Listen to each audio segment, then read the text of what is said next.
When we imagine the Vikings, we think of warriors with axes raised, sails stretched across icy seas, and villages set aflame. We picture men falling in battle, their blood feeding the earth, while the survivors are carried off to Valhalla.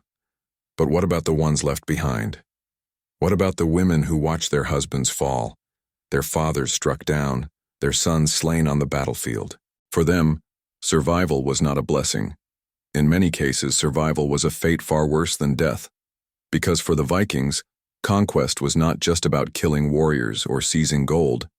It was about domination. It was about taking everything that gave a defeated man power: his land, his home, his children, and most of all, his wife.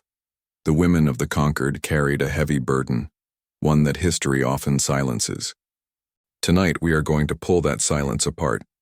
We are going to ask a question that is far darker than any saga of glory. What did the Vikings really do to the wives of the defeated? This is not the Viking Age you hear about in textbooks. This is not the romanticized saga of freedom, adventure, and honor. This is the Viking Age as lived by those who did not choose it. Women whose lives were turned upside down. Women who became part of the spoils of war. Women whose voices were rarely written down because history was recorded by the victors. But the truth lingers in fragments, in sagas, in law codes, in chronicles written by terrified monks, and in the soil itself where archaeology whispers what words will not. To understand the fate of these women, we first need to step back into the world of the Viking Age. From the late 8th century through the 11th, Norse raiders swept out of Scandinavia in ships that seemed to fly across the sea. They struck monasteries on the coasts of England and Ireland. They raided villages in France, and they sailed down rivers into the heart of Eastern Europe. Wherever they went, they took what they wanted: silver, weapons, food, livestock. But wealth for the Vikings was not only measured in gold or land, it was also measured in people. Slavery was the foundation of Viking expansion. The Norse called their slaves thralls.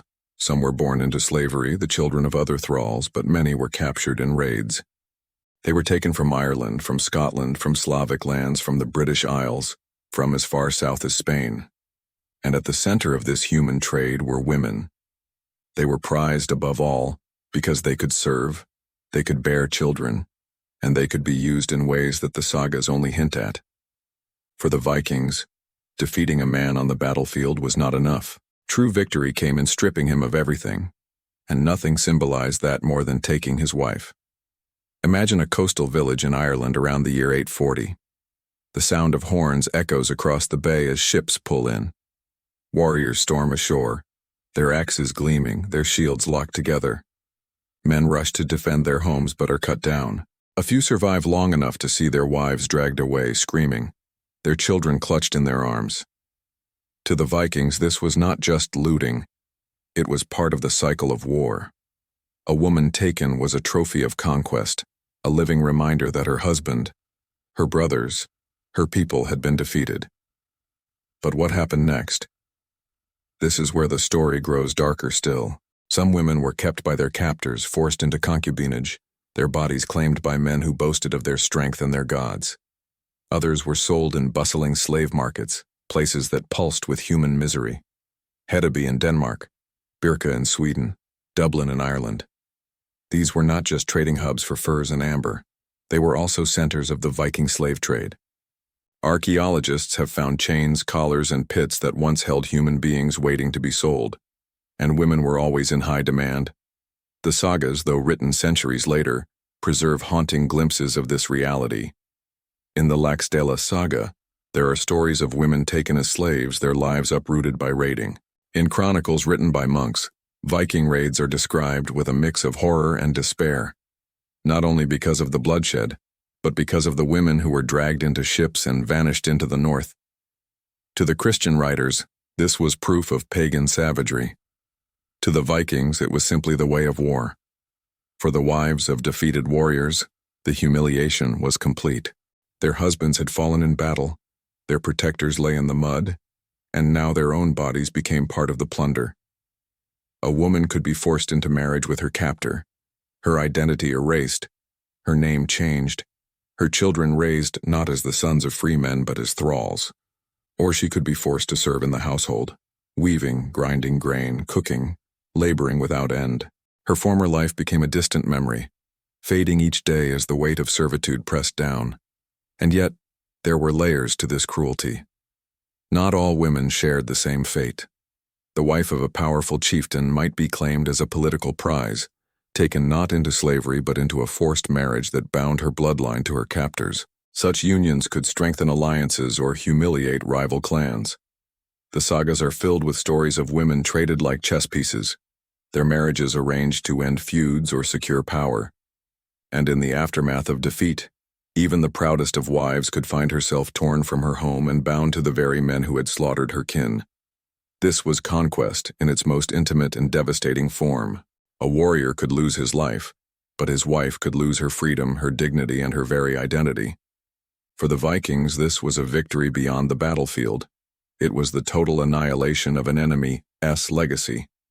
And so, when we look at the Viking Age with clear eyes, we begin to see that the story was not only one of voyages, battles, and exploration.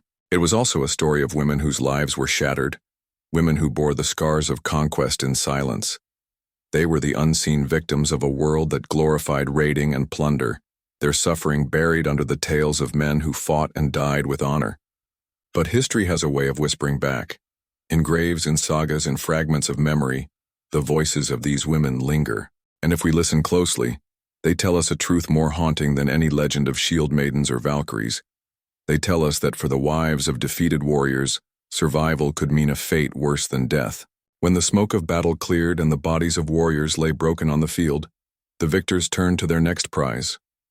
The women who had survived, wives, daughters, mothers, were gathered together. Some were dragged screaming, others silent with shock, clutching children or staring into the ground as if their souls had already left them. This was the moment when they ceased to be seen as free people. From then on, they were thralls, slaves. The Viking word for slave was threll, thrall. It carried a meaning far heavier than mere servitude. A thrall was property, like a cow or a chest of silver, owned by another and stripped of rights. To the Norse mind, a man might be proud and free, a carl, or noble and powerful, a jarl. But at the bottom of this hierarchy was the thrall, the one who labored, who obeyed, who had no say in their own life. And it was here that the wives of defeated warriors often found themselves. Slavery was not an accident of Viking society. It was its foundation. Every raid, every conquest, brought not just plunder, but people. The Vikings fueled their world with captives, and women were the most desired of all. They kept the household running, they worked the farms, they spun wool, and they bore children who could grow into the next generation of thralls. For the Viking economy, slaves were wealth. A man who owned thralls displayed his status in their labor. A chieftain who returned from a raid with women in chains had proven his dominance. Captured women were marched to ships and crammed into their holds. The voyages back to Scandinavia were brutal. Shackled together, forced to lie on rough planks, with little food and less water, many died before they ever reached land. Those who survived carried both physical and invisible scars. They were strangers now, torn from their homelands, their names mocked or erased, their new identities shaped only by their captors' demands.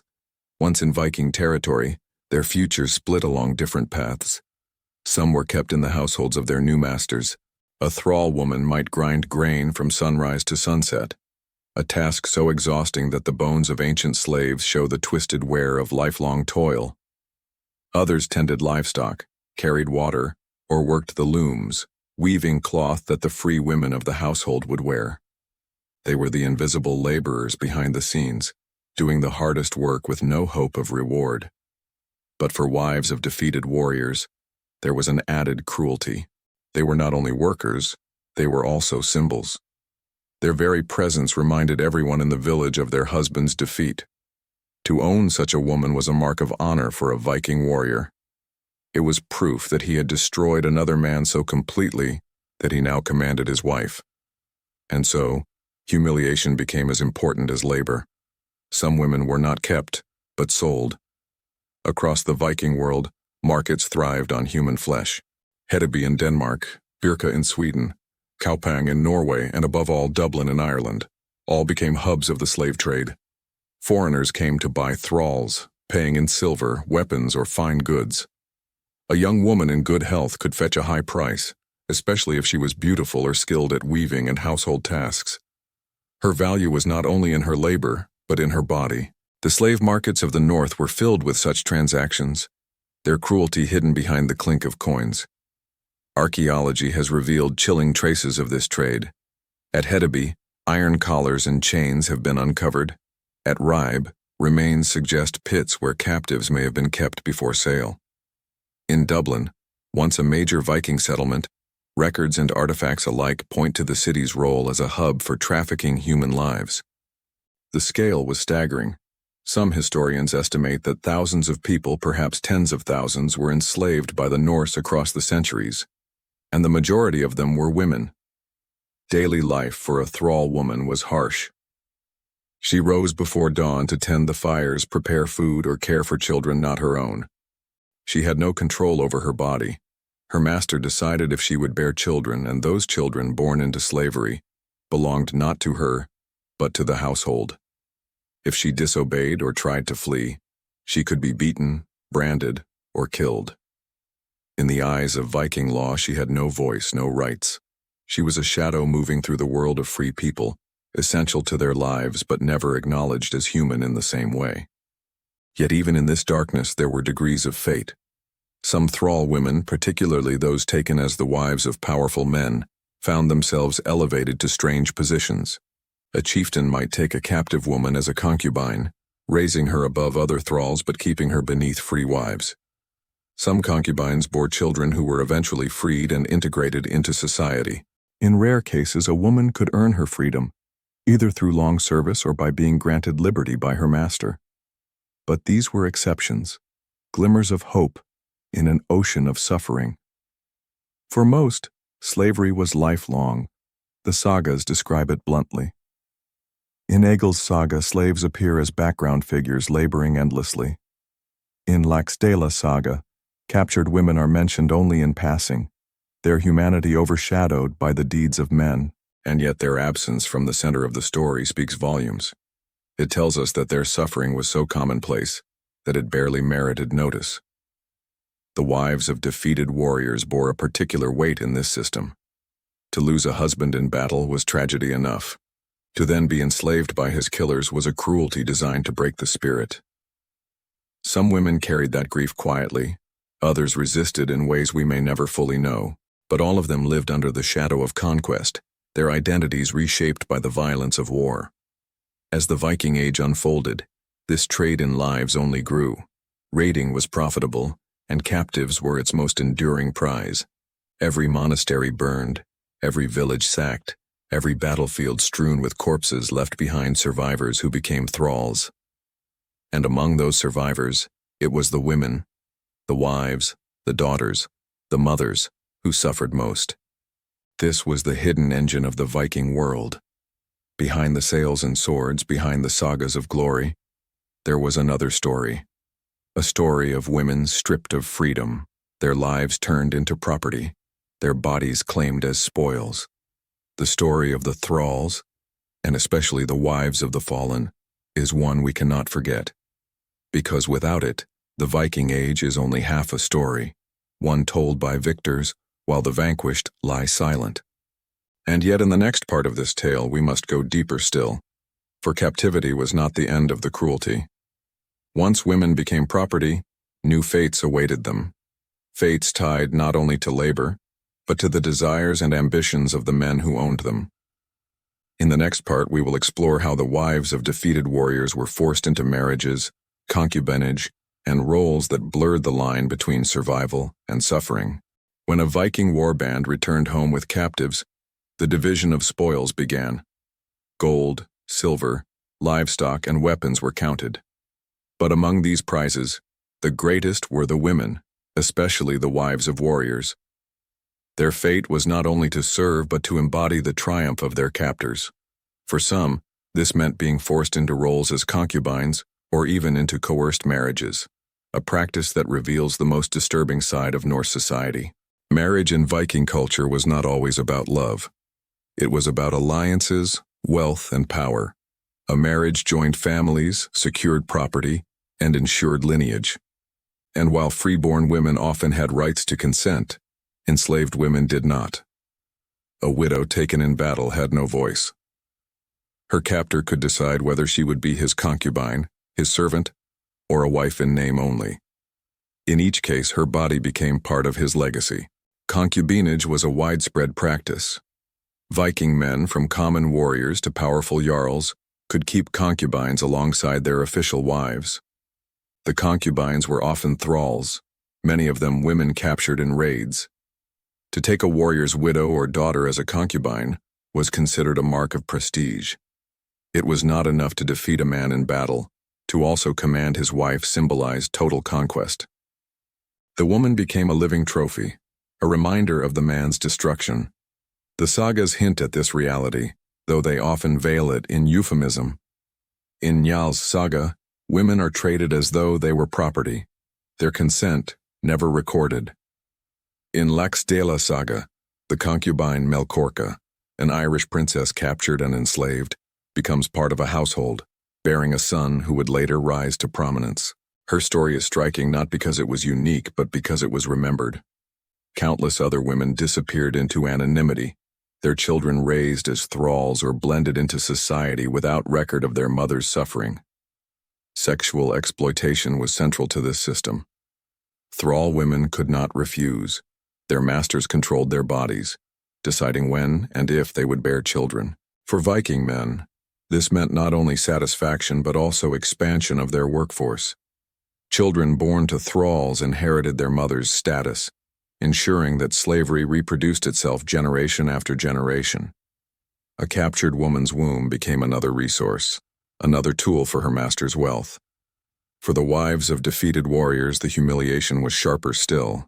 To be forced into a rival's bed was to erase the memory of their husbands, to sever ties of loyalty and love. In Norse culture, where honor and kinship were sacred, this was a violence not only of the body, but of the spirit. Some women resisted, perhaps refusing food, perhaps attempting escape, though such acts carried brutal punishments. Others endured, surviving day by day in hopes that their children might one day see freedom. The role of these women also had a symbolic edge. When a chieftain or king took the wife of a defeated enemy, he did more than expand his household. He displayed dominance in the most intimate way. The woman's presence in his hall was a message to all. His rival was not only slain but utterly dishonored, his bloodline now absorbed by the conqueror. It was a cruelty designed as much for spectacle as for function. The poet and historian Snorri Sturluson recorded tales of such acts in his Heimskringla. Kings claimed not only land but women, binding them into forced unions. One saga tells of King Harald Fairhair taking multiple wives and concubines, some of them women of high birth seized after battles. Though the sagas often glorify these kings, beneath the lines of poetry lies the harsh truth. Women became pawns in the ambitions of men. Archaeology supports these accounts. In burial sites across Scandinavia, women have been found laid to rest beside powerful men, sometimes with traces of foreign origins in their bones. DNA studies revealed that some women buried in high-status graves were not native Scandinavians but likely captives from Britain, Ireland, or the Slavic lands. Their presence in these graves hints at lives spent as concubines or forced wives, absorbed into Viking households whether they wished it or not. For the women themselves, survival required adaptation. Some concubines gained influence, managing households in the absence of their masters. Others raised children who rose to prominence, blurring the line between slavery and freedom. Melkorka, the Irish princess, was remembered not for her captivity, but for being the mother of a respected man. Yet for every remembered name, there were countless others whose lives ended in silence. Religion offered little comfort. The Old Norse gods did not concern themselves with the plight of thralls. Odin sought warriors, Thor defended the free farmers, and Freya embodied fertility and beauty. But no deity guarded the enslaved. To a thrall woman, even the afterlife was uncertain. Would she follow her master into death, sacrificed to accompany him into the next world? Or would she be forgotten, her soul wandering without honor? The sagas record slaves killed at funerals, their lives ended to serve their masters in Valhalla. Some of these were women, chosen not for devotion, but for convenience. The most infamous account comes from the Arab traveler Ahmad ibn Fadlan, who in the 10th century witnessed a Viking funeral on the Volga River. A slave girl volunteered, or perhaps was coerced, to die with her master. She was treated to days of ritual drinking before being killed and laid beside the dead man in his ship. The ceremony shocked Ibn Fadlan, who described it in vivid detail. For modern historians, it is a glimpse into how the lives of enslaved women could end, sacrificed to honor men who had owned them. And yet, not all stories end in despair. There were women who endured, who carved space for themselves in this harsh world. Some used their positions as concubines to secure better treatment for their children. Others, in rare cases, gained freedom and married into society, their pasts erased, but their survival secured. But these were exceptions, glimmers of resilience against a system built on domination. For the majority, the fate was grim. The wives of defeated warriors, once honored in their own lands, became silent figures in the background of Viking glory. Their lives were marked by loss of freedom, loss of family, loss of self, and yet their presence shaped the Viking Age in ways often forgotten. They kept the households alive, they bore the next generations, and through their suffering the Viking world expanded. In the next part we will explore the psychological and cultural impact of these practices, how the subjugation of women became part of Viking identity, how their suffering fueled not only households but the myths of dominance that defined the Norse world. When we look at the Viking Age, it is tempting to see only the surface. The raiding ships, the burning villages, the clash of steel on shield. Yet beneath this spectacle lay another war, quieter and far more intimate. It was the war waged against the hearts and minds of the defeated. For the wives of fallen warriors, captivity was not just physical. It was psychological, a constant stripping away of identity until even survival could feel like surrender. The Vikings understood the power of humiliation. To them, victory was not complete until it was etched into the souls of their enemies. Taking a warrior's wife was more than an act of lust or property taking. It was a statement. The woman who once embodied her husband's honor now stood as proof of his defeat. Her new role, whether as concubine, servant, or symbolic wife, reminded everyone that her husband's name carried no more weight. This was dominance written into the most personal spaces of life. For the women themselves, the mental toll was immense. Imagine being pulled from your home, the place where your children were born, your hearth tended, your traditions preserved. In a single raid, that life was erased. In its place came a new reality. A hall where the language was strange, the faces hostile, the customs alien. Survival required not only endurance of the body, but also the reshaping of the mind. Many women learned to silence themselves to become shadows within Viking households. Others clung fiercely to memory, passing fragments of their old songs and stories to their children, even if those children were born of their captors. This dual existence, outward submission, inward resistance, reveals the complexity of captivity. Some women may have found ways to manipulate their circumstances, to gain small measures of influence. A concubine might win her master's favor and secure privileges for her offspring. A servant might become trusted within a household, her word carrying more weight than her station suggested. But for most, the reality was a daily negotiation with fear.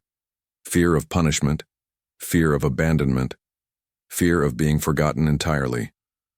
In Viking society, women were often associated with fate itself. The Norns, female beings, were said to weave the threads of destiny. Seeresses, or vulvas, were revered for their ability to glimpse the unseen. Yet the irony is cruel. The real women who lived and suffered in captivity had no control over their fate. Their lives were dictated by men who measured their worth in coin, labor, and lineage. The myths gave women cosmic power. The reality reduced them to tools. But the symbolism of taking wives of defeated warriors went beyond personal dominance. It played into the Viking worldview of honor and reputation. For a chieftain to display a captive woman in his household was to send a message to rivals. Not only had he conquered the battlefield, but he had reshaped the enemy's family itself. It was as though the enemy's bloodline now served his will. This symbolism echoed through feasts, through storytelling, through the silent presence of those women who had no choice but to embody their captor's glory. Rituals also reinforced this dominance. Ibn Fadlan's famous account of the Viking funeral on the Volga shows the terrifying blend of ceremony and brutality. The slave girl who was chosen to accompany her master in death was paraded, intoxicated, and ritually violated before being killed. For the men, it was a performance, a display of loyalty, of mastery, of cosmic order. For the woman, it was the ultimate erasure of self. Such rituals remind us that the Viking Age was not only about survival and trade, but about the deliberate shaping of human lives into symbols of power. Archaeology adds another layer. In certain graves, women have been found buried with shackles, their remains suggesting lives of hardship and servitude. In others, women appear beside warriors, yet DNA reveals they were of foreign origin, likely captives transformed into partners by coercion or necessity. These burials are silent testimonies. They whisper of women who lived lives consumed by another people's narrative, their own stories lost in the shadows. The sagas, too, though written later, preserve hints of this brutality. In Egil's saga, women are given as spoils in marriage negotiations, their consent unspoken. In Gisli's saga, wives are caught in the cycle of vengeance, their roles determined not by choice, but by the feuds of men. These stories may be framed as legend, but they reflect a cultural reality. Women were weapons in the arsenal of dominance, their lives reshaped according to the ambitions of warriors. Yet within this darkness there were glimmers of survival strategies. Some women sought to preserve their old identities in secret. Perhaps they whispered their native prayers at night, or passed on lullabies from their homelands to children who would never see those shores. These fragments, though fragile, carried memory across generations. In some cases, they may even have influenced Viking culture itself, blending Irish, Slavic, and Anglo-Saxon elements into the Norse world. The psychological scars, however, would have been deep. For a wife who had once walked proudly beside a warrior, captivity was a daily reminder of loss. Her husband dead, her children perhaps scattered or enslaved, she faced a future where her worth was measured by her utility to strangers. The grief was not only for what was lost, but for the erasure of identity. To live on, she had to adapt, but adaptation often meant silence, invisibility, and endurance without recognition. For the Vikings, this system reinforced a worldview where strength was everything and weakness invited domination. To enslave women, especially wives of the defeated, was not a moral contradiction. It was proof of power, a natural consequence of conquest. To them, the suffering of women was invisible, overshadowed by the glory of raids and the wealth of plunder. Yet for us, looking back, the suffering demands attention. It is the other side of the saga, the untold verse beneath the songs of triumph. In the end, the wives of defeated warriors remind us that history is not only made of kings and battles, but also of silenced voices. Their experiences shaped Viking households, influenced generations, and left traces in both archaeology and folklore. To understand the Viking Age fully, we must confront not only the courage of the raiders, but also the despair of the captured. In the next part, we will explore how captivity reshaped families and lineages, how children born of these unions carried both the legacy of conquest and the hidden stories of their mothers. It is here, in the next generation, that the shadows of suffering became woven into the very fabric of Viking society. When we think of Viking raids, it is easy to imagine them as moments of chaos. A village burning, warriors fighting, a few days of terror followed by silence. But for the women taken as captives, the story did not end when the ship sailed away. It lived on in their bodies, in their children, in the fabric of households that grew around their unwilling presence. The legacy of these women was not erased. It was absorbed, reshaping Viking society in ways both visible and hidden. One of the most striking consequences of captivity was the birth of children. Viking men often took wives, concubines, or bed partners from among the women they captured. The children of these unions inherited different statuses depending on their mother's position. If the mother was a free woman, the child was considered legitimate. If she was a thrall, the child was also born into slavery, tied to the lowest rung of society. In this way, the exploitation of women became a system that reproduced itself. Each new generation of thrall children was living proof of their mother's captivity. The sagas and laws of the Viking world make this clear.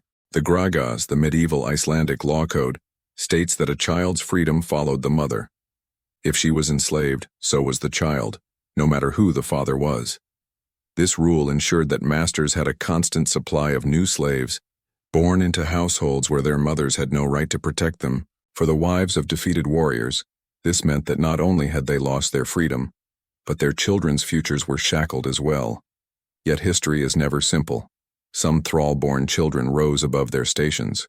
If a master chose to free a concubine or acknowledge her child, that child could enter society with unusual standing. The sagas record figures like Hjörleif, the son of a Norwegian noble and a slave woman, who became a respected settler in Iceland. His story was rare, but it reminds us that the boundaries between slavery and freedom, while harsh, were not entirely fixed. A single decision by a master could alter the fate of an entire lineage. Still, for most, the reality was cruel. Thrall-born children were raised to labor, just like their mothers. They worked the farms, tended the animals, and served in the households that owned them. Their lives were marked by dependence and vulnerability. For their mothers, this was a second wound. To survive captivity was one thing. To watch their children inherit chains was another sorrow entirely. But the legacy of captive women went beyond individual households. Over time, their presence reshaped Viking society itself. Archaeological evidence shows that many Viking communities were more ethnically mixed than the sagas suggest. DNA analysis of Viking burials reveals ancestry from the British Isles, Eastern Europe, and even beyond. This genetic diversity reflects centuries of raids and slave-taking. The blood of captives was woven into the fabric of Norse identity, even if their stories were forgotten. It is here we see one of history's cruelties. The descendants of captives could become part of the very society that once enslaved their mothers. Some rose to prominence, their foreign origins blurred by generations. Others lived and died as thralls, their names never recorded. The Viking Age was built not only on ships and steel, but also on the silent labor of these women and their children. There is another layer to consider: memory. For the captives, memory was a form of quiet resistance. They may have taught their children words from their native tongues, songs from their homelands, or prayers to foreign gods. These fragments could survive for generations, mixing into Norse culture in subtle ways. A lullaby whispered in the longhouse, a charm passed down through women's hands, a story told by the hearth. Each carried traces of the world that had been taken from them. Some scholars argue that the blending of cultures within Viking society was not only the result of trade and exploration, but also of captivity. The captives carried ideas, beliefs, and traditions into their masters' homes. Over time, these influences shaped everything from daily customs to the broader cultural landscape. In this sense, even in their suffering, the wives of defeated warriors left marks that outlived them. The Christianization of Scandinavia in the later Viking Age also intersected with this legacy. Many captives were Christian women taken from Anglo-Saxon England, Ireland, or Frankish lands. Their faith may have taken root in Norse households long before the official conversion. A captive woman who whispered prayers to Christ or taught her children fragments of scripture was planting seeds that would one day grow into transformation. In this way, the hidden resilience of women helped to reshape the spiritual map of the North. Yet the cost was staggering. The personal stories of these women are largely lost, erased by the silence of history. We know them only through glimpses: a grave with foreign bones, a saga's passing reference, a law that codified their suffering. And yet, by piecing together these fragments, we can imagine their endurance. We can see how their lives, though marked by pain, became the foundation for generations. In the halls of Viking chiefs, children born of captives might have played alongside the freeborn, their mother's status shaping how they were treated. Some were loved, others despised. Some may have been reminders of conquest, others of shame. But they were all part of the household, threads in the tapestry of Norse life. And through them, the voices of the defeated continued to echo, faint but unbroken. This legacy forces us to rethink the Viking Age. It was not only an age of expansion and exploration, it was also an age built on the backs of the voiceless. The wives of defeated warriors, though silenced in the sagas, shaped the very society that sought to erase them. Their children carried their blood forward, sometimes in chains, sometimes in freedom, but always as proof that conquest was never clean. It left scars, and those scars became part of history. As we move to the final part of this story, we will reflect on the hidden cost of Viking glory. For every raid remembered, there were lives forgotten. For every saga sung, there were voices silenced. And yet in that silence we find a truth that refuses to die. The Viking Age was not only about the conquerors, it was also about the conquered, the women whose fates reveal the darkest side of Norse power. History often speaks loudest through the voices of victors. The Viking Age, remembered for its ships, raids, and sagas, is no exception. Tales of kings and warriors dominate the record. But if we listen closely, beneath the songs of glory, we hear a quieter story, one written in the lives of those who could not speak for themselves. The wives of defeated warriors, captured and enslaved, embody this forgotten history. Their suffering was hidden, yet it shaped the Norse world in profound ways. For the Vikings, conquest was never limited to the battlefield. To defeat an enemy was to dismantle every part of his legacy, his land, his wealth, his children, and his wife. By taking women as spoils, the Vikings declared that a warrior's honor could be erased, his bloodline swallowed by those who conquered him. It was psychological warfare as much as physical, a message of total dominance. And the women who bore this burden became living symbols of their husbands' defeat. But to reduce them to symbols alone would be to repeat the silence of history. These women were not just trophies. They were human beings who endured unimaginable loss and fought to survive in whatever ways they could. They adapted to new households, bore children, whispered old songs to keep memory alive. They found ways to endure humiliation and carve meaning into lives dictated by others. Their resilience was not celebrated in sagas, but it existed nonetheless, hidden in the spaces where history rarely looks. The tragedy is that for most, survival meant erasure. Their names were not recorded. Their voices did not reach parchment. Instead, they are known through fragments, the foreign bones in Viking graves, the laws that codified their slavery, the sagas that mention them only in passing.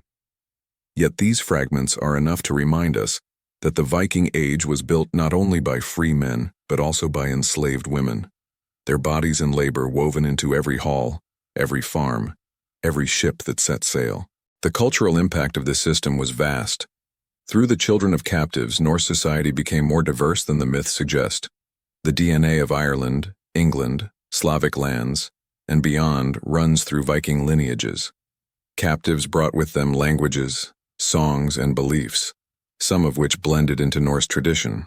The slow conversion of Scandinavia to Christianity may owe as much to the quiet persistence of enslaved Christian women as to the decrees of kings.